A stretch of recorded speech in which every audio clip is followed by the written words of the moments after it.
there, I'm Steve Holman, editor-in-chief of one of the top health and fitness magazines in the nation. And I'm Becky Holman.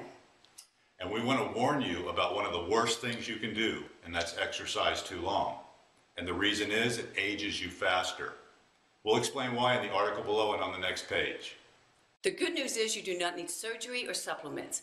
You can start at any age and at any time. It's been scientifically proven the longer you work out, the faster you're going to age. We all want to move, look, and feel much younger, and we'll show you how.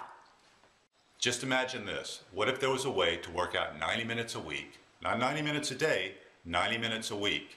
And you could reverse the aging process, you could lose weight, you could tone your body, and you could look and feel great. Well, you don't have to imagine, it exists. Becky and I both use it, and we'll explain how below and on the next page. And ladies, it only took 90 minutes a week. You'll be quite surprised when you see my before and after pictures on the next page. So enjoy the article below, and we'll see you on the next page.